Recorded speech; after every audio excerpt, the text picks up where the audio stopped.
இந்த அன்னாபிஷேகம் அப்படிங்கிறது பிரம்மத்திற்கு சமமான அன்னத்தை சிவபெருமானுக்கு அபிஷேகம் செய்வது.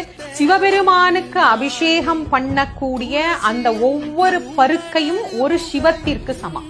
நீங்க அன்னாபிஷேகம் செய்த பிறகு சுவாமிக்கு பாருங்க எவ்வளவு அன்னம் அங்க சாத்தப்பட்டு இருக்குது அப்படின்னு. ஒவ்வொரு பருக்கையிலேயும் ஒவ்வொரு சிவத்தை நம்மால் காண முடியும். கோடி சிவலிங்க தரிசனம் அப்படிங்கறது பல ஜென்ம பாவங்களை போக்கும்னு பெரியவங்க சொல்லியிருக்கிறாங்க. வாழ்நாள் முழுக்க ஒருத்தர் ஒன்னொன்னா தரிசனம் பண்ணி கோடி சிவலிங்கத்தை என்னைக்கு தரிசனம் பண்றது?